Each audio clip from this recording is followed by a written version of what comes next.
आपका उद्देश्य? कंपनी बनाने का उद्देश्य क्या है? बहुत बढ़िया क्वेश्चन है और ये पता होना चाहिए, आप सबको पता होना चाहिए। और आप सबको क्या, आपके बाद भी जो लोग आएंगे इस कॉन्सेप्ट में उनको पता होना चाहिए। देखिए, इसकी शुरुआत हुई 2015 में। मैं, आप सबको पता है, मैं एक आर्मी पर्सन था, मेरा बैकग्राउंड आर्मी का है। मैंने 20 ईयर्स आर्मी में जॉब किया हुआ है मैंने।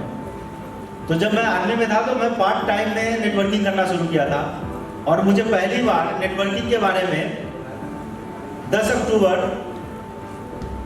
2012 को पता चला। और मुझे मतलब देखने के बाद ऐसा लगा कि यार ऐसा भी कुछ होता है क्या? हाँ, जैसे महात्मा गांधी को देखने के बाद लगा था ना लोगों को कि हाँ यार आजादी मिल सकती है इंडिया को, वैसे मुझे उस दिन लगा कि यार हमारे जैसे लोगों को ना ये नौकरी से आजादी मिल सकती है। और मैं एकदम से झटके से बोला कि नहीं यार मुझे करना है डायरेक्ट से, और मैं ज्वाइन कर गया। ज्वाइन करके काम करना शुरू किया। आप समझो कि 2012 से 2015 3 साल मैंने रेगुलर किया। अच्छा, उसके बीच में मैं कश्मीर भी गया, फिर कश्मीर से वापस आया। तो मैं जब नेटवर्किंग कर रहा था तो 2 चीजें देख रहा था उसमें। एक, लोग आते किस लिए हैं, और दूसरा, लोग जाते किस लिए। क्या चीज देख रहा था? लोग आते किस लिए हैं और लोग जाते किस लिए हैं। तो जो इस दोनों प्रक्रिया में जो सबसे मेन चीज था वो क्या था पता है आपको? लोग आते पैसे के लिए थे और जाते पैसे के लिए थे। समझ रहे हो? मतलब आना भी पैसे के लिए होता था और जाना भी पैसे के कारण ही होता था। आते थे इसलिए कि हम काम करेंगे, जैसा कि लोग बताते हैं, ज्यादातर लोग प्लान करने जाते हैं कि आप ज्वाइन करेंगे, 2 लोगों को ज्वाइन कराएंगे, लाखों रुपए कमाएंगे। अब बंदा ये सोच के आता है कि एकदम से 2-4 लोगों को मैं ज्वाइन कराऊंगा, उसके बाद वो लोग काम करेंगे और लाखों रुपए मैं कमाऊंगा, तो पैसे के लिए आया है। दूसरा होता क्या है कि ये जो बताया जाता है कि ऐसे होगा, ऐसे होता नहीं है। 2-4 हजार, 20,000, 25,000, और कुछ लोग तो ऐसे होते थे जो कुछ भी नहीं कमाते थे, और ऐसे कुछ लोग नहीं, 90% लोग ऐसे होते थे जो 1 रुपया भी नहीं कमाते थे। मैं देखता था ऑन ग्राउंड। मैं उस समय पार्ट टाइमर था क्योंकि आर्मी पर्सन था, और मैं नेटवर्किंग भी छुप के करता था, छुप के छुपा के, ठीक है ना। वो छुपा छुपी नहीं करते हैं उस तरीके से, सबको पता होता था, लेकिन सब सोचते थे दूसरा हमको नहीं देख रहा है। समझ रहे हैं? तो जिस कारण से लोग आते थे पैसा कमाने के लिए, पैसा न कमाने के वजह से 90% लोग फेल आते थे और चले जाते थे। तो मुझे इसमें थोड़ा प्रॉब्लम नजर आया।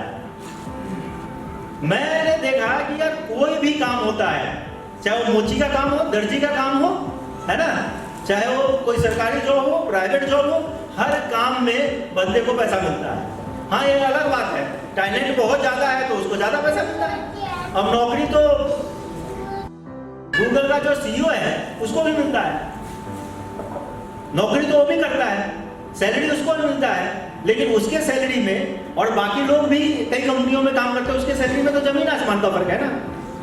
तो किस लिए फर्क है? उसके एटीट्यूड और टैलेंट की वजह से वो समझ में आता है कि भाई किसी को 1 करोड़ मिल रहा है, किसी को लाख मिल रहा है, किसी को 5,000, 10,000 मिल रहा है, किसी को 50,000 मिल रहा है, और टैलेंट के अकॉर्डिंग मिल रहा है। तो नेटवर्किंग में ऐसा क्यों होता है? काम तो कर रहा होता है, किसी में ज्यादा टैलेंट है, किसी में कम टैलेंट है। अब कोई लाखों कमा रहा है और कोई 1 भी रुपया नहीं कमा रहा है, कुछ तो कमाए। अगर कम टैलेंट है तो 5,000 तो महीने का कमाए, 10,000 तो कमाए, 2-4 हजार तो कमाए, कुछ भी नहीं कमा रहा है। तब मेरे समझ में आया, जब मैं काम किया 4 साल तक, 3 साढ़े 3 साल तक, तब समझ में आया यार इंडिविजुअल में तो ठीक है, प्रॉब्लम है कि कई लोग आते हैं और खुद ही नहीं करते हैं, चीजों को नहीं समझते हैं और बाहर चले जाते हैं। लेकिन कहीं ना कहीं जब 90% लोगों के साथ ऐसा हो रहा है तो 90% लोग तो पूरा के पूरा गलत नहीं हो सकते हैं या बेकार नहीं हो सकते हैं, फिर ये 1 भी रुपया क्यों नहीं कमा रहा है? तब मुझे समझ में आया कि नहीं यार, कहीं ना कहीं कॉन्सेप्ट में, सिस्टम में जो चीज होना चाहिए वो नहीं हो रहा है। और सबसे ज्यादा प्रॉब्लम क्या होता था पता है? मुझे समझ में आया क्या, जिसको खुद चलने नहीं आता है ना, वो चलाना सिखा रहा है। वहां सब कुछ ना पब्लिक के हाथ में है। अब सपोज करो मुझे कुछ भी नहीं पता है, मैं आपका अपलाइन बन गया, अब मुझे खुद नहीं चलने आता है, मैं आपको चलाना सिखा रहा हूँ। क्यों? ज्यादातर कॉन्सेप्ट में मैंने देखा सिस्टम कोई कंपनी नहीं चला रही थी। सिस्टम कौन चला रहा था? कोई ना कोई हमारे आपके बीच से निकला बंदा, अब उसमें काबिलियत है तब भी, नहीं है तब भी, अपलाइन है तो वो सिस्टम चला रहा है। अब आपको समझ में, आप समझ सकते हैं कि वो सिस्टम चलाएगा तो कैसे चलाएगा। तो वहां से मेरे समझ में आया कि नहीं यार, मैं पैसा कमा रहा था, टीम अच्छी खासी थी, पैसा कमा रहा था, लेकिन एक चीज नहीं कमा रहा था, क्या? इज्जत। आप ज्वाइन कराओ, आप 10 लोगों को ज्वाइन करा रहे हो, उसमें से एक भी पैसा नहीं कमा रहा, आप पैसा कमा रहे हो, वो 10 लोग क्या चैन से आपको जीने देंगे? वहां से समझ में आया कि नहीं, नेटवर्किंग बहुत अच्छा चीज है, लेकिन कभी कभी बहुत अच्छे चीज में ना बहुत खामियां होती है जो सबको नहीं दिखती है, और मुझे दिखी वहां पे। तो ये रीजन था कि लोग ज्यादा फेल हो रहे हैं। अच्छा, मैंने बहुत दिमाग लगाया कि ये फेल होते क्यों हैं, तो उसमें समझ में आया कि सिस्टम और कॉन्सेप्ट की वजह से होते हैं। लोगों की गलती है और सिस्टम कॉन्सेप्ट का गलती है। अगर सिस्टम को सही तरीके से किया जाए तो ये जो 90% लोग फेल हो रहे हैं और 10% लोग सफल हो रहे हैं, उल्टा हो सकता है, 90% लोग सफल होंगे और 10% लोग फेल होंगे।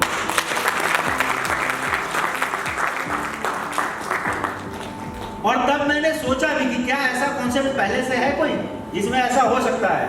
बहुत स्टडी करने के बाद पता चला सारे के सारे एक जैसे हैं।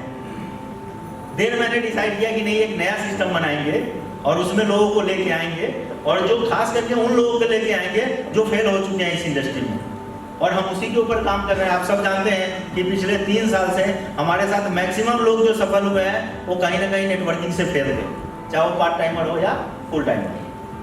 हाँ, बीमारी बेरोजगारी, देखिए किसी भी फील्ड में किसी भी इंडिविजुअल को अगर सफल होना है तो उसका बेस होना चाहिए, किसके ऊपर काम करके वो सफल होगा। तो नेटवर्किंग का जो सबसे बड़ा बेस है वो हेल्थ है और वेल्थ है, क्योंकि ये सबसे बेसिक और सबसे इंपॉर्टेंट चीज है। आप पैसे के बिना कुछ नहीं कर सकते हैं, और आपके पास बहुत सारा पैसा है लेकिन हेल्थ सही नहीं है तब भी आप कुछ नहीं कर सकते। तो दोनों एक साथ हो सकता है, उसका माध्यम क्या बन सकता है? Direct selling, networking. तो इसलिए मैंने डिसाइड किया कि नहीं, हम नेटवर्किंग के ऊपर एक ऐसा कॉन्सेप्ट बनाएंगे जहां पे 90% लोग सफल हों। और 90% क्या, मुझे तो ऐसा लगता है हमारे साथ 99% लोग सफल हो रहे हैं। 1% ही फेल होता है, और वो भी कोई नमूना ही फेल होता है, कोई लटूरा फेल होता है। अगर ढंग का बंदा होगा तो यहाँ फेल नहीं हो सकता। तो मुझे ऐसा लगता है कि आपको हमारा उद्देश्य पता चलेगा कि आपने आयुर्वेदा क्यों चुना। बहुत बढ़िया सवाल। अगर आपको कंपनी चलाना है, अगर आपको सामान बेचना है, अगर आपको सामान का डायरेक्ट सेलिंग करना है तो आयुर्वेदा ही क्यों? बहुत बढ़िया। देखिए, हम सब जानते हैं, आज अगर किसी बच्चे से भी पूछेंगे ना, थोड़ा भी पढ़ा लिखा है, तो बता देगा कि जो एलोपैथिक मेडिसिन है उसके कितने साइड इफेक्ट्स। और सबसे नॉर्मल बात, जब हमारे को ये पता चलता है कि हमारे जितने ऑर्गन्स फेल होते हैं ना, मल्टी ऑर्गन्स फेलियर का सबसे बड़ा कारण एलोपैथिक होता है। ठीक है, तो जब हमने स्टडी किया और उसमें देखा कि आयुर्वेदा ही एक ऐसा वो है जिसके ऊपर आप काम कर सकते हो, और आयुर्वेदा एक ऐसा सोर्स है जिसका कोई साइड इफेक्ट नहीं है। तो जो हमारे साथ नेटवर्किंग में आएंगे, क्या हम इसके लिए तो हम एक कॉन्सेप्ट नहीं बना रहे हैं ना कि डॉक्टर को लेके आएंगे और उनको सफल बनाएंगे। जो डॉक्टर है वो ऑलरेडी सफल है कि नहीं है? तो हमारे को किन लोगों पे काम करना है? जो सफल नहीं है। मुझे क्या पता है कि जो सेफ डील ज्वाइन करेगा वो कितना पढ़ा लिखा है, उसको कितना नॉलेज है, मुझे नहीं पता है ना। तो मैं कैसे एलोपैथिक पे काम कर सकता हूँ, या मैं ऐसे प्रोडक्ट पे कैसे काम कर सकता हूँ जिसके लिए बहुत नॉलेज होना चाहिए, उसका प्रोफेशनल बंदा होना चाहिए।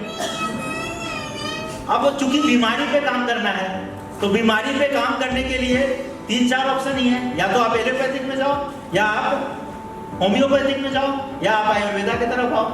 अब होम्योपैथिक में भी बहुत नॉलेज होना चाहिए, और अगर आपके पास नॉलेज बहुत ज्यादा नहीं है तो बहुत सारे साइड इफेक्ट हो सकते हैं। और एलोपैथिक में भी बहुत ज्यादा नॉलेज होना चाहिए, तभी तो जिसको एमबीबीएस करना होता है उसके लिए नीट का एग्जाम होता है कि सिलेक्टेड बंदे जाएंगे, नॉलेज वाले होंगे तो अच्छा डॉक्टर बनेगा, है ना। तो एक कॉमन आदमी अगर किसी को कुछ सजेस्ट करना चाहे तो क्या कर सकता है? सिर्फ आयुर्वेदा। क्यों? उसमें कोई साइड इफेक्ट नहीं है, 0% साइड इफेक्ट है। आज आप सपोज करो और आप देखेंगे हमारे जो भी प्रोडक्ट हैं उनके नाम के ऊपर आप अगर ध्यान देंगे तो जैसे जो माइंड के ऊपर काम करने के लिए कि भाई आप कोई बंदा डिप्रेशन में जाता है, किसी का माइंड शार्प नहीं है, किसी बच्चे का पढ़ाई में रुचि नहीं है, अगर आप उसको कोई अगर मेडिसिन देना चाहते हैं आयुर्वेदा में तो कैसे पता चलेगा कि भाई माइंड के लिए क्या देना चाहिए? तो हमने नाम भी ऐसे रखा है, माइंड केयर। अब माइंड केयर से पता चलता है कि माइंड का केयर रखने वाला चीज जो दवा है वो माइंड केयर है। तो कोई भी बंदा हाँ क्या लेना चाहिए तो अरे माइंड केयर दे दो, माइंड केयर माइंड के लिए होगा, है ना। अगर पता चला कि हार्ट में कुछ दिक्कत है, ब्लॉकेज हो रहा है, सांस फूल रहा है चलने से, तो कोई भी आज हमारे एसोसिएट को बोलेगा कि भाई हार्ट में प्रॉब्लम है तो क्या देना चाहिए, उसको पता है हार्ट केयर, नाम उसका हार्ट केयर है। आसान है ना? Yes yes. तो आयुर्वेदा आसान है क्योंकि उसके कोई साइड इफेक्ट नहीं है, और आयुर्वेदा ही एक ऐसा सोर्स है जो किसी भी प्रॉब्लम को जड़ से खत्म कर सकता है। रोकने का तो बहुत साधन है, लेकिन जड़ से खत्म करने का अगर कोई भी आपके शरीर में इशू है, हेल्थ इशू है, उसको अगर जड़ से खत्म कर सकता है उस बीमारी को, उस इशू को, तो वो सिर्फ आयुर्वेदा है। इसलिए मैंने आयुर्वेदा को चुना। Thank you. आपने कम समय में इतने डायमंड कैसे निकाले? बहुत बढ़िया सवाल है। जब मैं नेटवर्किंग करता था तो मैं इलाहाबाद में था। मेरी शुरुआत जो हुई नेटवर्किंग वो इलाहाबाद से हुई। मैं सिलेक्शन सेंटर बोर्ड में था, एसएसबी में, जहाँ से कैंडिडेट जाता है और फाइनल इंटरव्यू देता है कमीशन लेने के लिए, वहाँ पे मैं था। वहाँ से मैंने नेटवर्किंग शुरू की थी। तो वहाँ पे मेरे साथ बहुत सारे लोग थे। तो आपको पता है नेटवर्किंग में मोटिवेट बहुत किया जाता है ना। आप ये कर देंगे, आप वो कर देंगे, आप एटम बम है, ये बम है, वो बम है, ऐसे मुझे भी बहुत मोटिवेट किया गया और मैं मोटिवेशन में आके बहुत काम भी किया। तो उसी मोटिवेशन में मैं स्टेज पे गया था तो मैंने बोला था कि अगर मैं डायमंड ना बनूं तो मेरे नाम पे कुत्ता पाल देना। समझ रहे हैं? ऐसा मैंने बोला था। वहाँ पे बाद में थोड़ा मुझे भी ऐसे लगा और मैं वहाँ से चला गया। फौजी का पोस्टिंग आ जाता है, एक जगह से दूसरे जगह चला जाता है, मैं चला गया, लेकिन मन में वो कसक रह गई। हाँ, मन में वो कसक रह गई। तभी मैंने कसम खाया, डायमंड बनूं ना बनूं, डायमंड जरूर बनाऊंगा। हाँ? वहां से डायमंड की चीज नजर आई तो मैंने क्या किया, कॉन्सेप्ट में ऐसे सिस्टम को बनाया। और देखिए चाहे आप कितना भी बढ़िया कॉन्सेप्ट बना लो, आप आज पाकिस्तान को देख लो, पाकिस्तान के बाद क्या है, एटम बम है। क्या है? एटम बम है। जैसे कोई बोल देगा कि मेरे पास इतना बड़ा प्रोडक्ट है, वो एटम बम समझता है अपने प्रोडक्ट को, या मेरे पास इतना बड़ा कॉन्सेप्ट है, वो एटम बम समझता है अपने कॉन्सेप्ट को। बोला मैं इसको पटक दूंगा तो पूरा दुनिया साफ हो जाएगी, ये हो जाएगा, वो हो जाएगा। लेकिन अगर उससे अगर ऐसा होता, आप सबसे ज्यादा पावरफुल हो जाते, तो आज पाकिस्तान का इतना बड़ा बुरा हाल नहीं होता। ठीक है ना? तो मुझे पता था कि हम कितना भी बढ़िया कॉन्सेप्ट बना दें, कितना भी बढ़िया प्रोडक्ट लेके आ जाए, हमको लोगों पे काम करना पड़ेगा, लोगों के माइंड सेट पे काम करना पड़ेगा। अब तो सुनने में आता है, लोग बोलते हैं कि यार सेफ डील के सीएमडी के पास नहीं जाना, वो ऐसा माइंड सेट कर देगा कहीं का भी नहीं रहोगे, सेफ डील का ही हो जाओगे, है ना। और वही चीजें है कि इतने डायमंड बन रहे हैं। मैं पॉजिटिव वे में माइंड सेट करता हूँ। मेरे पास एक बंदा आता है, मेरे से बात करता है, तो मेरा जो पहला उद्देश्य होता है ये होता है कि मैं इसको डायमंड बनाऊं। आपने आपके कंपनी में और दूसरी कंपनी के प्लान में क्या अंतर है? जो वो कंपनियां नहीं सक्सेस होती हैं, आपने 3 साल में वो सक्सेस पाया है। देखिए, एक सबसे बड़ा कंपैरिजन है जो मैं आज आपको बता देता हूँ। आपने देखा होगा सबसे पहले सबसे ज्यादा जो इंडिया में कॉन्सेप्ट आता है, मैं बीए एक कंपनी के मैनेजिंग डायरेक्टर, मैं किसी कंपनी का नाम नहीं लेना चाहूंगा, लेकिन आप लोग समझ सकते हैं, आप लोग भी देखिए, आप लोग भी खास करके हमारे यहाँ जो भी डायमंड है, प्लेटिनम है, सब किसी न किसी कंपनी से आए हैं। और कई लीडर्स तो ऐसे हैं कि 20-20 कंपनी करके आए हैं, 10-10 कंपनी करके आए हैं। तो भली बात जानते हैं कि इंडिया में कॉन्सेप्ट क्या होता है। कोई भी कंपनी आती है तो कैसे आती है, ज्यादातर जो कॉन्सेप्ट आता है इंडिया में वो कॉपी पेस्ट आता है। कोई लीडर बाइनरी से निकलता है, बाइनरी का कॉन्सेप्ट बना देता है। कोई जनरेशन से निकलता है, जनरेशन बना देता है। कोई लेवल से निकलता है, लेवल का कॉन्सेप्ट बना देता है। अब एक बात बताइए, अगर एक बंदा किसी ए नाम के कंपनी में था और वहां बाइनरी कॉन्सेप्ट था, वहां वो फेल हो गया, फिर बी में जा रहा है, वहां भी बाइनरी कॉन्सेप्ट है, कितना % चांस है कि वो सफल हो जाएगा? बताइए। आपने देखा होगा किसी का तलाक हो जाए तो तलाक हो जाए ना किसी का, चाहे वो जेंट्स हो या लेडी हो, एक बार तलाक हो जाए तो चांसेस ज्यादा रहता है कि सेकंड शादी में भी तलाक हो जाए, और उससे भी ज्यादा चांसेस रहता है अगर तीसरा शादी हुआ तो उसमें और ज्यादा तलाक का चांसेस रहता है। तो अगर एक बार बाइनरी में कोई बंदा फेल हो गया तो किसी भी बाइनरी में जाएगा तो 99% चांस है कि वो फिर से फेल होने वाला है। और इंडिया में ये होता है, कॉपी पेस्ट करके प्लान बनता है। जो सेफ डील का प्लान है वो कॉपी पेस्ट करके नहीं बना है। सेफ डील का प्लान बनाते समय इस चीज को ध्यान रखा गया है कि लोग अगर जुड़ के काम करते हैं, 5 साल तक जुड़ के काम करते हैं, डायमंड क्यों नहीं बनते हैं, इसको देखा गया प्लान बनाते समय, कॉन्सेप्ट बनाते समय। अगर कोई जुड़ गया और टीम बना रहा है तो उसका पैसा क्यों नहीं आ रहा है? मेरे कहने का मतलब है कि आपने एक आदमी को ज्वाइन कराया, आप देखो मार्केट में जाओ, हम क्या सेलिंग का बिजनेस कर रहे हैं ना, डायरेक्ट सेलिंग में। आप मार्केट में जाओ, ट्रेडिशनल मार्केट में, कोई भी सामान एक दुकानदार एक आदमी को बेचता है, उसको पैसा मिलता है कि नहीं मिलता है? उसमें तो कहीं नहीं लिखा होता है दूसरा बेचेगा तब पैसा मिलेगा, होता है क्या? तो नेटवर्किंग में ऐसा क्यों? एक को ज्वाइन कराया, 10,000 का प्रोडक्ट बेच दिया, दूसरे को ज्वाइन करा के 10,000 का प्रोडक्ट बेचेगा तभी तुमको इनकम मिलेगा, ऐसा क्यों? यही अंतर है कॉन्सेप्ट में। अपने यहाँ कोई भी बंदा ज्वाइन कराता है ना किसी को, चाहे वो कस्टमर के बेस से कराए या डिस्ट्रीब्यूटर के बेस से कराए, उसको अगर 5 रुपए का भी सामान बेचेगा ना तब भी कमीशन बनेगा उसका। ये फर्क है बाकी कॉन्सेप्ट में और यहाँ पे जो है ना रियलिटी पे काम होता है, मोटिवेशन पे सिर्फ काम नहीं होता है। ये फर्क है बाकी कॉन्सेप्ट में और यहाँ के कॉन्सेप्ट में। और एक बात मैं आपको बता दूं, इतनी इंडिया की कंपनी है, इंडिया की कंपनी में मैं किसी का नाम नहीं बताऊंगा, बहुत टर्नओवर होता है उनका, 2-2 हजार करोड़ टर्नओवर हो चुका है इंडिया की कंपनी के। वर्ल्ड लेवल पे देखेंगे तो किसी भी लीडर को आज तक उस प्रॉफिट में से अगर किसी कंपनी का 2,000 करोड़ टर्नओवर हो रहा है और उसका 5% भी प्रॉफिट है तो आप जोड़िए कितना प्रॉफिट हुआ, निकालिए, कोई निकाल सकता है तो निकाले। 2,000 करोड़ का 5% कितना हुआ? 100 करोड़। अब वो 100 करोड़ में से, अब वो 100 करोड़ कंपनी के पास है, मैं कहता हूं उस 100 करोड़ में से 50% नहीं, 30% नहीं, 25% नहीं, 10% अगर बांट दे कंपनी, अपने लीडर्स को, सबको मत बांटो, टॉप लीडर्स को बांटो, कितना पैसा जाएगा? 100 करोड़ का 10% कितना हुआ? 10 करोड़।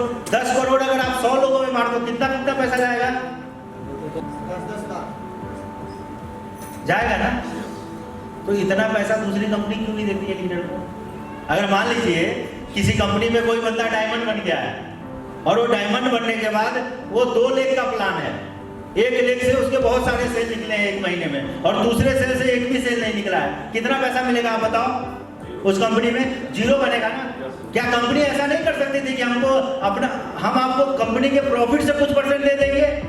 भाई तुम्हारे कंपनी का टर्नओवर तभी हुआ है ना जब वो काम करके डायमंड बना है। और आज भी बहुत सारे लोग दिन रात एक कर रहे हैं डायमंड बनने के लिए, तभी तो टर्नओवर हो रहा है। तो क्या उससे जो टर्नओवर से जो प्रॉफिट हो रहा है उसका कुछ % हम लीडर को नहीं दे सकते हैं? दे सकते हैं। तो अगर दे सकते तो जीरो कैसे होगा उसका इनकम? यहां जीरो नहीं होता। हम अपने टर्नओवर का 10% निकाल के डायमंडों को देते हैं, हमारा डायमंड कभी जीरो नहीं होता है। ये सबसे बड़ा फर्क है हमारे कॉन्सेप्ट में और बाकी के कॉन्सेप्ट में। सबसे बड़ा फर्क है कि एक फेलियर आदमी यहाँ पे सफल हो सकता है, एक मल्टी टैलेंटेड भी सफल हो सकता है, एवरेज टैलेंट का भी बंदा यहाँ सफल हो सकता है और लोअर टैलेंट का बंदा यहाँ सफल हो सकता है। लेकिन बाकी कॉन्सेप्ट में आप देख लेना, मल्टी टैलेंटेड बंदा ही सफल होता है। यही कारण है कि 1% बंदे टॉप पे होते हैं, बाकी सब डाउन में होते हैं। ये फर्क है और बाकी। Thank you. क्या सोचते हैं, कहाँ तक सोचते हैं? देखिए इस बिजनेस को अगर देखेंगे तो डायरेक्ट सेलिंग जो है ना, ये सही में सागर है। यहाँ आपके ऊपर डिपेंड करता है आप कितना गहराई नाप सकते हो। आप जितना गहराई नापते जाओगे उतना आप अचीव करते चले जाओगे, वो आपको ऊपर डिपेंड करता है। इस कॉन्सेप्ट के ऊपर देखिए, बाकी भी क्या होता है कि आप कितना भी बड़ा जॉब कर रहे हो, कितना भी पैसा कमा रहे हो, कितने भी आपके शोहरत है, इज्जत है, मान सम्मान मिल रहे हैं, लेकिन वो लिमिटेड है। एक समय आएगा सब खत्म हो जाएगा। इस कॉन्सेप्ट में अगर आपने मेहनत किया और आप अपने यहाँ एक लेवल हासिल करते हैं तो वो बढ़ता चला जाता है, और वो सिर्फ आपके लिए नहीं होता है, आपके बच्चे के लिए भी होता है। आज बहुत सारे इस इंडस्ट्री में लोग हैं, डायरेक्ट सेलिंग में बहुत सारे ऐसे डायमंड्स थे जो आज इस धरती पे नहीं है, लेकिन ये जरूर है उसके घर में एक डायमंड है, चाहे उसका बेटा हो या उसकी वाइफ हो। अगर वो 2-4 लाख रुपया महीने कमा रहा था तो आज उसकी वाइफ है, बेटा कमा रहा है। जॉब वाले के साथ ऐसा नहीं होता है, अब तो पेंशन भी नहीं मिलता जॉब में। ये कॉन्सेप्ट बहुत, ये जो इंडस्ट्री है, ये जो बिजनेस है डायरेक्ट सेलिंग का, ये बहुत यूनिक है। इसका कोई मतलब आप कहते हैं एक यूनिक चीज है, अनमोल चीज है, इसका कोई मोल नहीं लगा सकते। इसका कोई हाँ भाई ये करोड़ों का बिजनेस है, ये लाखों का बिजनेस है, ये अरबों का है, ये खरबों का है, इसका कोई मोल लगा हो ही नहीं सकता। ये रोज ग्रो कर रहा है। आप देखना जाके, आप गूगल पे सर्च करना कि आज से 5 साल पहले क्या टर्नओवर था इस इंडस्ट्री का, आज कितना है, और 2 दिन बाद देख लेना कितना है। बहुत तेजी से बढ़ रहा है, इसका कोई लिमिटेशन नहीं है। कारण है ये जो बिजनेस है पॉपुलेशन पे चलता है, लोगों पे, और जनसंख्या बढ़ रहा है घट रहा है, बढ़ रहा है। तो इस बिजनेस का कोई तोड़ नहीं है। इस बिजनेस में जो लोग नहीं है ना, वो अपने साथ पता नहीं क्या कर रहे हैं, लेकिन अपने आने वाले जनरेशन के साथ तो बहुत गलत कर रहे हैं। इस बिजनेस में होने चाहिए, सबको होने चाहिए। पार्ट टाइम में हो, फुल टाइम में हो, पूरा समय दो, कम समय दो, लेकिन इस बिजनेस में आपका इन्वॉल्वमेंट बहुत जरूरी है। इससे फर्क नहीं पड़ता आप किस कंपनी में है, किस ग्रुप में है, इससे कोई फर्क नहीं पड़ता।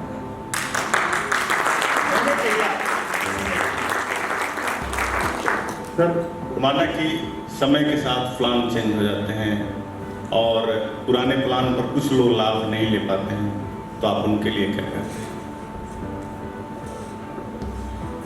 देखिए, जहां तक अपग्रेडेशन की बात है कि कुछ चीज़ों को आप अपग्रेड करते हैं, आपने देखा होगा जब आपके घर में छोटा बच्चा होता है ना, आप आज से 3 साल आपने जो ड्रेस खरीदा होगा आज आप पहन सकते हैं? नहीं। आ जाएगा आपके शरीर में? नहीं आ जाएगा। क्यों नहीं आएगा? आप आज से 3 साल पहले जो शर्ट आपने खरीदा वो आपके शर्ट फटे नहीं है, ज़्यादा पुराना नहीं हुआ है, रखा हुआ है, आप चाहो तो पहन सकते हो ना? पहन सकते हो ना? लेकिन आज आपका बच्चा है 5 साल का, उसका आप एक शर्ट लेके आओ और 3 साल बाद उसको पहनाने की कोशिश करो, आएगा? नहीं है। तो बच्चे के अंदर अपग्रेडेशन कंपल्सरी है ना, होगा ही होगा। क्या आप उसका ग्रोथ इसलिए रोक दोगे कि वही शर्ट उसको पहनाना है? नहीं रोकोगे ना। यही बात है, जो लोग इस चीज को समझ जाएंगे, सेफ डील अभी छोटा बच्चा है, इसका ग्रोथ होना तय है, ये बढ़ रहा है, और जब बढ़ेगा इसका शर्ट चेंज करना पड़ेगा, मतलब कुछ ना कुछ इसके अंदर बदलाव आएगा, और जैसे जैसे बदलाव आएगा इसका ग्रोथ और बढ़ता चला जाएगा।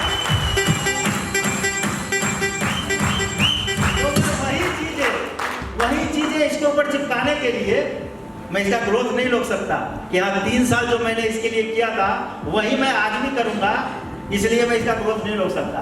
ये छोटा बच्चा है, ये बड़ा होगा, ग्रोथ कर रहा है, इसमें जो भी बदलाव करना होगा मैं करूंगा। नहीं बात कि पुराने लोगों को लाभ नहीं मिलता है, नए लोगों को लाभ नहीं मिलता है। देखिए 2 चीज होता है, एक आपका लाभ अभी क्या है और एक आपका लाभ आने वाले समय में क्या है। तो मौका हर इंसान को मिलता है। आज जो चीजें चल रही हैं उसमें जो काम कर रहे हैं वो पैसा कमा रहे हैं, उसी के अकॉर्डिंग कर रहे हैं, उससे बेहतर उनके लिए भी करना है। ऐसा नहीं है कि आने वाले लोगों के लिए कोई भी चीज, कुछ भी अगर अपग्रेड होता है तो सिर्फ आने वाले लोगों के लिए होता है, जो पहले से है उनके लिए भी होता है और बेहतर होता है। तो कोई जरूरी नहीं है कि अगर कुछ भी बदलाव किया जाए तो सबको अच्छा लगे, जरूरी नहीं है ना। एक बच्चा ग्रो कर रहा होता है तो उसके माँ को क्या लगता है, मेरे बच्चा का हाइट बढ़े, है कि नहीं? मेरे बच्चे का हाइट बढ़े, मेरे बच्चे का सर का बाल बहुत अच्छा हो जाए, है ना, मेरा बेटा खूब सुंदर हो। कोई नहीं चाहता है कि मेरे बच्चे का दाढ़ी हो जाए, चाहता है, क्यों? बड़ा दिखने लगेगा। लेकिन ग्रोथ का प्रिंसिपल है, जब ग्रोथ होगा तो सब कुछ ग्रो होगा, समझ रहे हैं? अधिकांश नेटवर्किंग कंपनियां जो है 90% फेल हो जाती हैं। फेल हो जाती है जी हाँ, बहुत बढ़िया क्वेश्चन। देखो होता क्या है कि मैंने देखा है मैक्सिमम पढ़े लिखे नेटवर्कर ना कोशिश करते हैं कुछ दिन काम करने के बाद कि मैं भी नेटवर्किंग कंपनी खोल दूं। ये ह्यूमन वीकनेस है, मैं किसी को गलत नहीं बोलूंगा, ह्यूमन वीकनेस है, होता है। मैक्सिमम लोग ये सोचते हैं, उनको लगता है कि अगर मैं किसी कंपनी में काम कर रहा हूं तो किसी के अंडर में काम कर रहा हूं, किसी के दबाव में काम कर रहा हूं, जो कि गलत है। डायरेक्ट सेलिंग में सबके पास अपना आईडी होता है और उस आईडी के नीचे पूरा अपना नेटवर्क बनाता है और वो अपने पूरे नेटवर्क के साथ काम करता है और उसके चाहे वो अपलाइन हो, चाहे उसके कंपनी के मैनेजमेंट का कोई बंदा हो या खुद मैनेजिंग डायरेक्टर हो, सब उसका हेल्प करता है उसका बिजनेस अंपायर खड़ा करने में, तो किसी के दबाव में नहीं होता। लेकिन फिर भी कुछ पढ़े लिखे लोगों को ऐसा लगता है कि अगर हम अपना कंपनी खोल के चलाएंगे तो हम किसी के दबाव में नहीं रहेंगे और बहुत बढ़िया चला लेंगे। अरे ये एच एस शर्मा तो ये देखो, ये फौजी आदमी यार कंपनी चला रहा है, ये फलाना ये भी फौज में था, ये कंपनी चला रहा है, ये फलाने कंपनी में काम करते थे अब अपना कंपनी चला रहा है, तो मैं क्यों नहीं?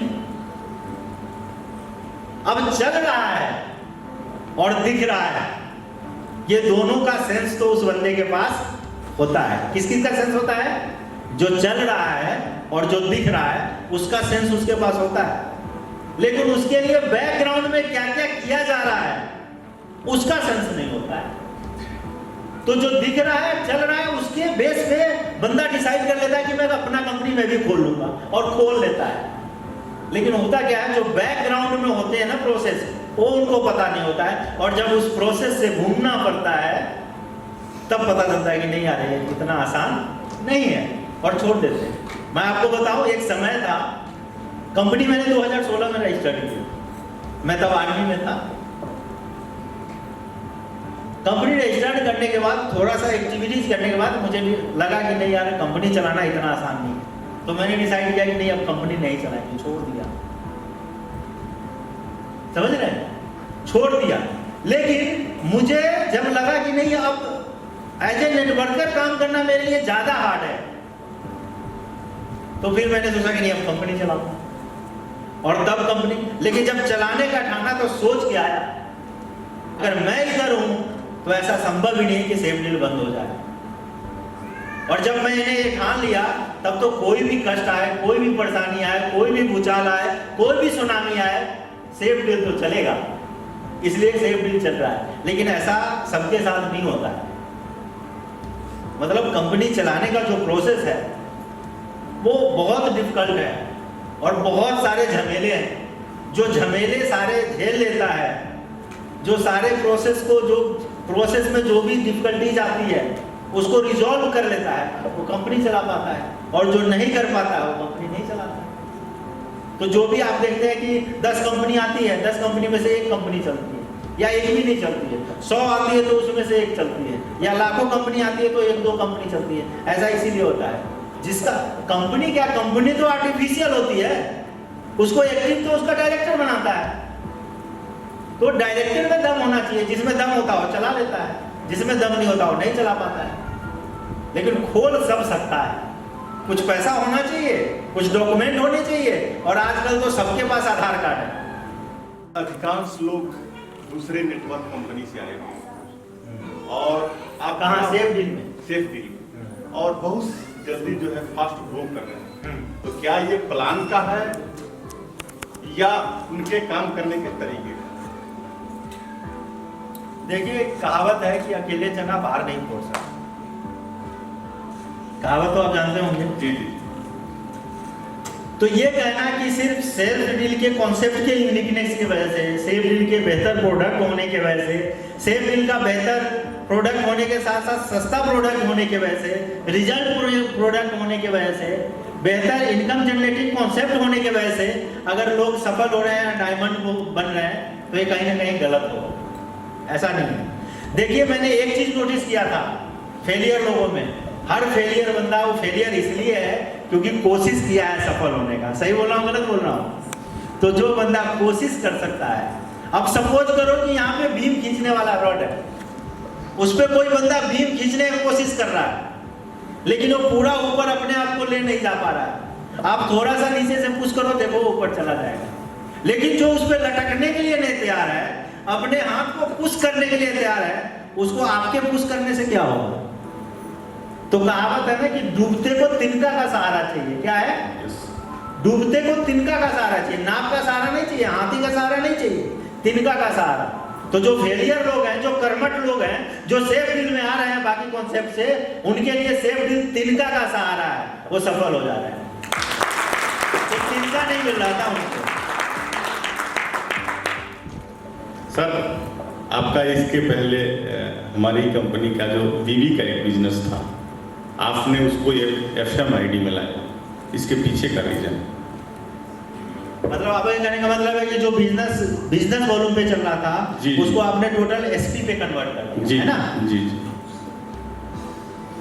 देखिए, जब हम काम कर रहे थे और काम करते करते क्या होता है, हम क्या है कि मेरा जो पूरा बेस है थॉट प्रोसेस का, वो इस पे है कि हमारी कंपनी में ज़्यादा से ज़्यादा लोग डायमंड बने, हमारे कंपनी में ज़्यादा से ज़्यादा लोग सफल हो, ज़्यादा से ज़्यादा लोग पैसा कमाएं। तो हमारा कॉन्सेप्ट चल रहा था, लोग पैसा कमा रहे थे। कुछ चीज़ें सामने आई मेरे कि लगा कि नहीं, हमारे और लोग भी पैसा कमा सकते हैं और कम समय में और ज़्यादा पैसा कमा सकते हैं। तो वहाँ से एक क्लू निकला कि नहीं, हमको इसमें एक चीज़ और ऐड ऑन करना पड़ेगा, इसलिए हमने एक SP का सिस्टम बनाया।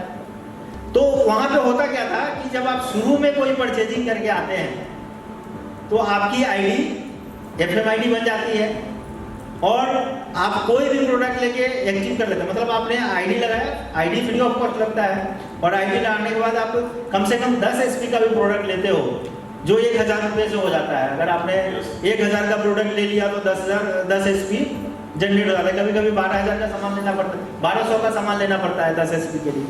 तो अगर आप 10 SP का सामान ले लेते हो तो आपकी ID FMID बन जाती है, मतलब इनकम लेने के लिए क्वालिफाई कर जाती है आपकी ID। FMID का मतलब इनकम लेने के लिए क्वालिफाई हो जाना है।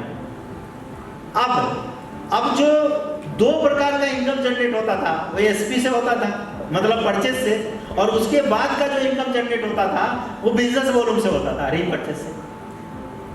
तो चूंकि जो हमारा कॉन्सेप्ट पहले से बिजनेस वॉल्यूम पे बना था वो चल रहा था और हमने बाद में इसमें SP वाला सिस्टम ऐड ऑन किया। अगर हम चाहें तो BV से भी सारा इनकम जनरेट कर सकते हैं और SP से। तो हमारे पास 2 ऑप्शन थे, या तो हम SP बंद कर दें या बिजनेस वॉल्यूम बंद कर दें। अब जो FMID बनता था उसका जो लॉजिक है सॉफ्टवेयर में वो SP से है। तो अगर हम उसको खत्म कर देते तो क्या होता, पूरा मामला बिगड़ जाता। तब हमने डिसाइड किया कि हम BV को ही खत्म कर देते हैं और जो BV का भी बेनिफिट मिल रहा है वो हम SP से ही देते हैं। इसलिए हमने BV को खत्म किया और SP को हम कैरी ऑन कर रहे हैं। सर, एक क्वेश्चन और था मेरा कि आपने इस बिजनेस को बिहार के प्रति क्या देखते हैं? क्योंकि मैं बिहार में हूँ इसलिए मेरा एक विशेष इंटरेस्ट था इसी। देखिए, ये तो सच्चाई है कि सिर्फ मैं बिहार के लिए नहीं आया। हाँ, मैं बिहार से बिलोंग करता हूँ, लेकिन मैं सिर्फ बिहार के लिए नहीं आया। अगर मैं सिर्फ बिहार के लिए आया होता तो मैं पटना में होता, मैं बिहार के किसी जगह पे होता। मैंने दिल्ली का चुनाव इसलिए किया कि मैं पूरे ऑल ओवर इंडिया के लिए आया हूँ। ऑल ओवर इंडिया में मुझे काम करना है। तो सबसे पहले तो ये कहना कि सिर्फ बिहार के बारे में आप क्या सोचते हैं, ये कहीं ना कहीं ठीक नहीं है। मैं सबके बारे में क्या सोचता हूँ वो मैं अच्छे से बता सकता हूँ। हाँ, चूंकि इंडिया का ही एक पार्ट बिहार भी है तो उसके बारे में भी मेरा थॉट प्रोसेस है। और कहते हैं कि आप जहाँ पैदा होते हैं वहाँ को लेकर के एक आपका लगाव होता है, तो वो लगाव मेरा भी है। लेकिन वो लगाव ऐसा नहीं है कि बिहार के किसी बंदे के किसी अच्छे चीज के लिए मैं दूसरे का नुकसान कर दूं, ऐसा मैं नहीं कर सकता। क्योंकि मैं आया सबके लिए, मैं नेटवर्कर के लिए आया हूँ। मैं बिहार, यूपी और इसके लिए नहीं आया। जो भी नेटवर्कर परेशान है नेटवर्किंग में, चाहे वो इनकम को लेकर के हो, चाहे किसी भी सपोर्ट के लेकर के हो या एजुकेशन को लेकर के हो, उसके वजह से मैं आया। तो मेरा जो मकसद है वो सिर्फ बिहार के लिए नहीं है या उसके लिए नहीं है, हाँ, चूंकि बिहार एक पार्ट है हमारे इंडिया का, तो बिहार को लेकर के भी प्लानिंग है। देखिए, सबसे ज्यादा नेटवर्किंग की जरूरत अगर कहीं है तो यूपी बिहार में, क्योंकि जो संसाधन होते हैं ना एम्प्लॉयमेंट के, वो सबसे कम बिहार में है। Yes yes. मैं एक एग्जांपल देना चाहूंगा। आप राजस्थान में जाएंगे, राजस्थान में आप जैसे इंटर करेंगे, आप दिल्ली से चलेंगे तो हरियाणा आता है, और हरियाणा के बाद राजस्थान आता है। आप जैसे राजस्थान में जाएंगे तो देखेंगे निमराना आता है, बहरोड आता है, कोटपुतली आता है, निमका दाना आता है, ये सारे एरिया आप देखेंगे। तो जो निमराना और बहरोड जैसा एरिया है ना, यहाँ पे सारी बड़ी बड़ी फैक्ट्रियां लगी हुई हैं, जापान की तो यहाँ की तो वहाँ की। वहाँ लोग ना रोड पे खड़ा होकर ढूंढते हैं कि कोई काम करने वाला बंदा मिल जाए। और पता बंदा कहाँ का मिलता है काम करने के लिए? बताइए कहाँ का मिलता है? बिहार और यूपी। बिहार का मिलता है, यूपी का मिलता है। ऐसा क्यों? सबसे ज्यादा जो माइग्रेशन होता है ना, वो बिहार से होता है। मतलब एक जगह से आदमी अपना घर छोड़ के, बीवी बच्चे को छोड़ के दूसरे जगह रहता है जाके, चाहे मुंबई में हो, दिल्ली में हो, या और किसी स्टेट में हो, या अदर कंट्री में हो। वो इसलिए रहता है क्योंकि उसको रोजगार चाहिए, वो इसलिए रहता है क्योंकि उसको रोजी रोटी चाहिए। कोई मजबूरी में अपने घर को, बीवी बच्चे को छोड़ के जाता है, उसमें नहीं जाता है। अब आप संसाधन तो लगा नहीं सकते हो। अगर मुझे कोई बोले कि कोई संसाधन ऐसा लगाओ कि बिहार में एम्प्लॉयमेंट मिल जाए, तो मेरे पास 200-400 करोड़ रुपया है नहीं कि मैं लगा दूंगा। और क्या मैं वहां लगाऊंगा तो वहां का जो सिस्टम है वो मुझे सपोर्ट करेगा? क्या मैं उसको चला पाऊंगा? मुझे ऐसा लगता है कि बिहार में मेरे से भी पहले बहुत ऐसे बंदे होंगे जो संसाधन के बारे में सोचे होंगे। हो सकता है वहां का सिस्टम सपोर्ट नहीं किया हो उनका। लेकिन जो नेटवर्किंग है ना, वो किसी एक स्टेट के संसाधन पे डिपेंड नहीं होता है या सिस्टम पे डिपेंड नहीं होता है।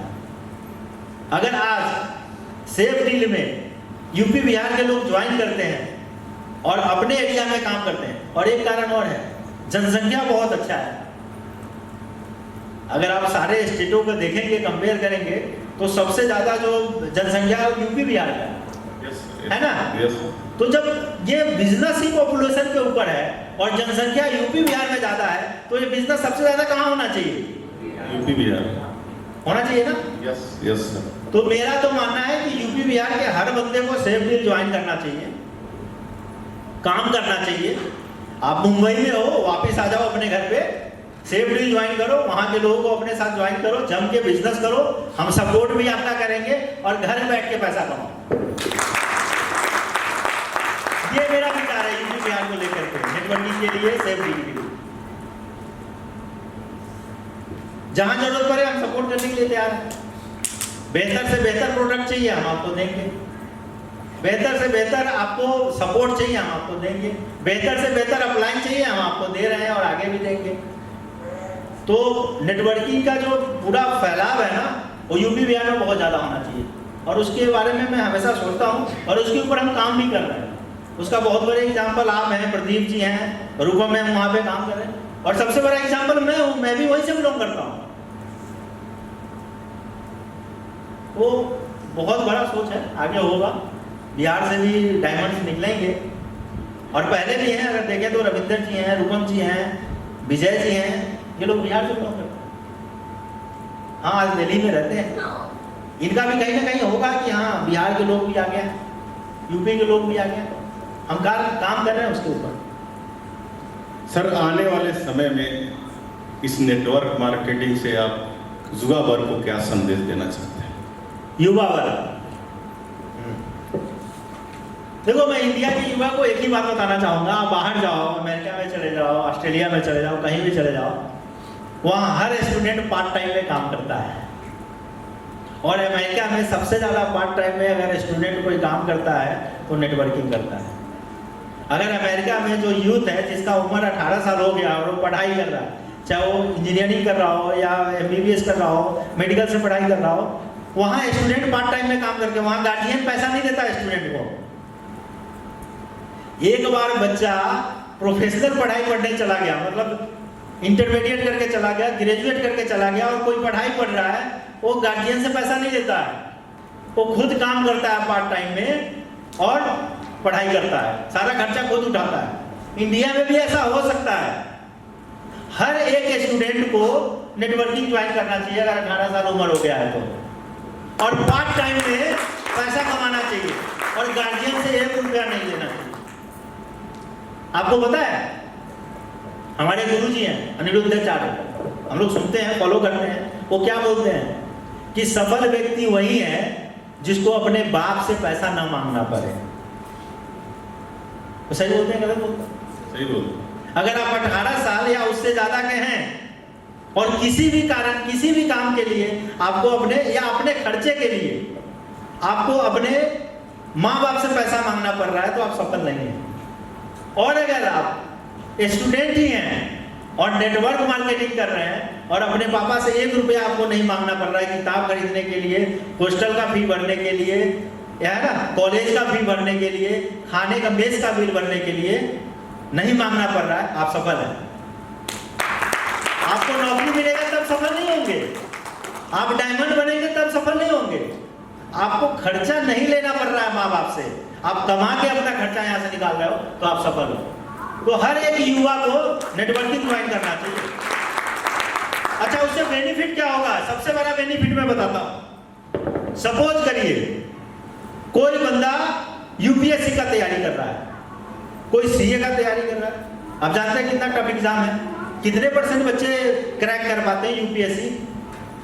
जो क्रैक कर गया हो तो बन गया आईएएस आईपीएस, जो नहीं किया उसका कुछ नहीं, वो फिर बेरोजगार होता है। और इस धरती का जो सबसे बड़ा अभिशाप है ना, वो बेरोजगारी है। अगर आप बेरोजगार हो ना, उससे बड़ा कोई बीमारी नहीं है। इंसान बेरोजगार नहीं होना चाहिए। अगर कोई भी स्टूडेंट जो यूपीएससी का तैयारी कर रहा है या मेडिकल का तैयारी कर रहा है, किसी भी प्रोफेशन का तैयारी कर रहा है, किसी भी एग्जाम का तैयारी कर रहा है, अगर वो नेटवर्क मार्केटिंग में है तो अगर सफल हो गया, अगर आईएएस आईपीएस बन गया, अगर अच्छा इंजीनियर बन गया, अच्छा डॉक्टर बन गया तो बहुत बढ़िया, बल्ले बल्ले। और अगर नहीं बना, नेटवर्क मार्केटिंग में डायमंड तो बन जाएगा, लाखों रुपए यहां से भी कमाएगा।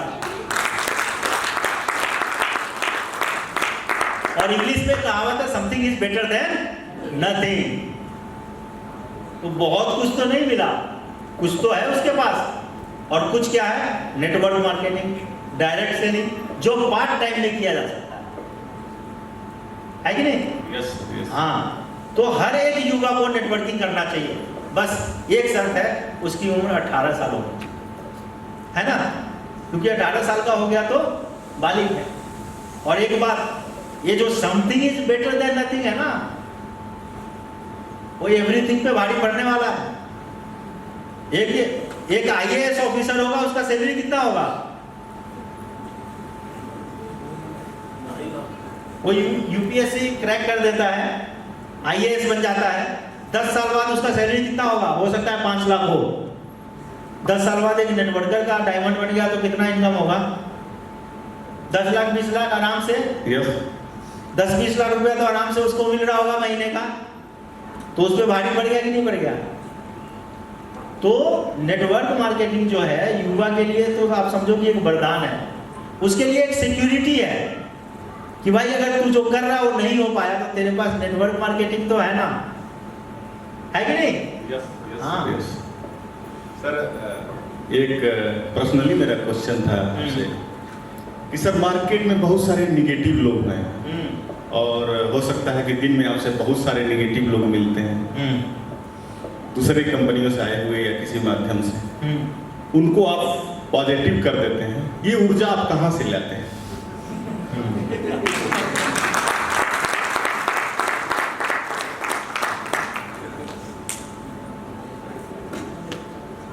मतलब आप ये पूछ रहे हैं कि बहुत सारे नेगेटिव। हाँ, ये सही बात है कि इस फील्ड में जब आप काम करने निकलेंगे तो आपको 90% नेगेटिव लोग मिलेंगे। जहाँ बहुत अच्छे लोग रहते हैं वहाँ का बात कर रहा हूँ, जहाँ बहुत एजुकेटेड लोग हैं, अच्छे लोग रहते हैं, अच्छे सोच विचार के लोग रहते हैं, वहाँ पे भी आपको नेटवर्किंग को लेकर के 90% लोग नेगेटिव मिलेंगे, 10% लोग पॉजिटिव मिलेंगे। और जहाँ पे थोड़ा समझदारी कम है वहाँ पे 99% नेगेटिव मिलेंगे। एक बंदा पॉजिटिव मिलेगा, वो भी बहुत बड़ा रायचंद होगा। समझ रहे हैं?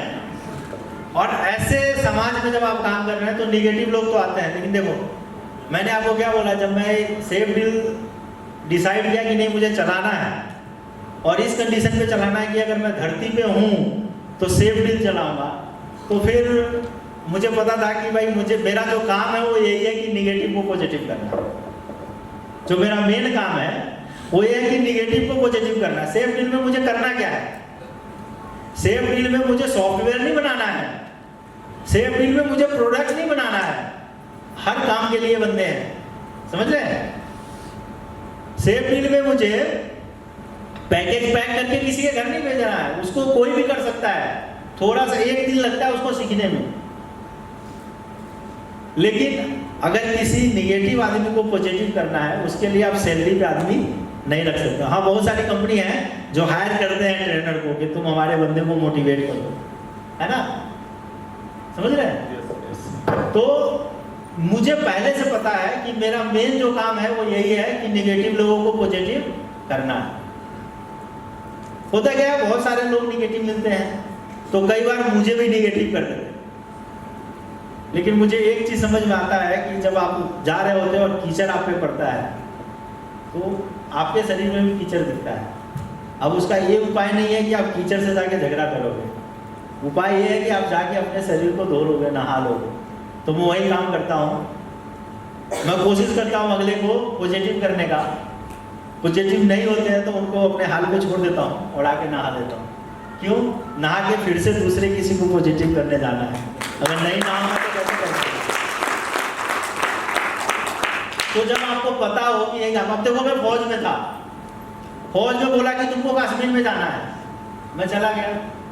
मेरे पास चारा नहीं है, मैंने डिसाइड किया था कि फौज में जाना है। मैं अपने पापा को नहीं बोल सकता मुझे कश्मीर भेज रहा है, वो बोले मैं थोड़े बोला था फौज में चला जाए। मैं अपने वाइफ को नहीं बोल सकता कि यार कश्मीर भेज रहा है, मैं क्या करूं? वो बोलती मेरे आने से पहले से तू फौज में था, ये तेरी रिस्पॉन्सिबिलिटी है। फौज जाना है कश्मीर तो जाना है, बर्फ में सोना है तो सोना है। उधर से पाकिस्तान से गोली चलने वाली है, हमको भी चलाना है तो चलाना। हम थोड़े सोचते हैं कि हमको भी मार सकता है, संभावना है, लेकिन मेरा काम है बंदूक लेके वहां खड़ा होना, है ना? तो रहेंगे।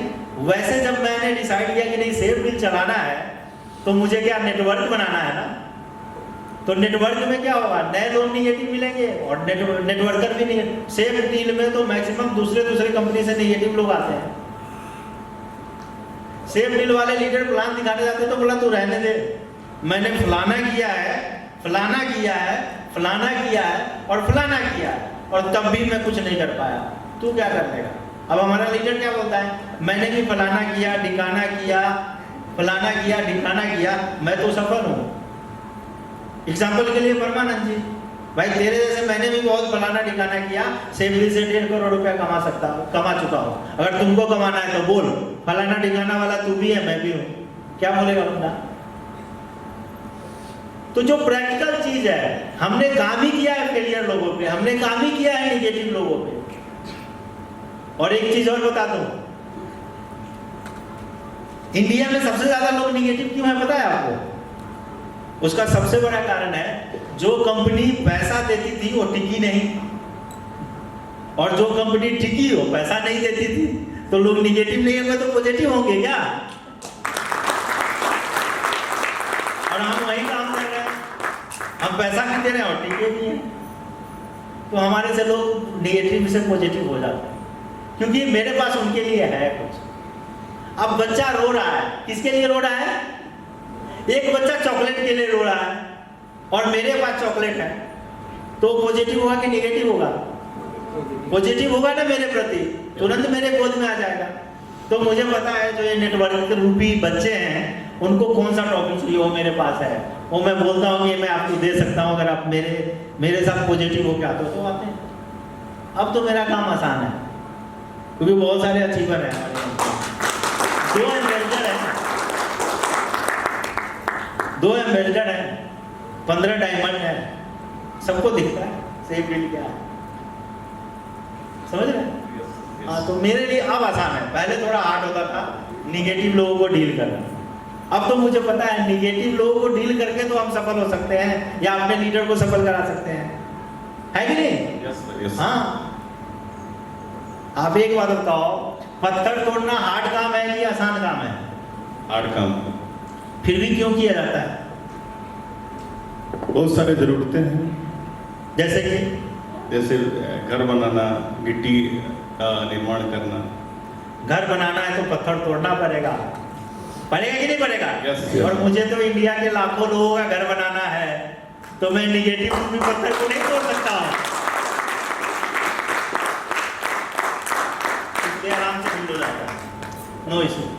मेरा आखिरी क्वेश्चन है सर, कि आपका इतना बिजूल शेड्यूल रहता है, बहुत सारे लोगों से मिलना या अपना जो भी कार्यक्रम है, फिर भी आपके चेहरे पर इतना ग्लो कैसे हो जाता है सर?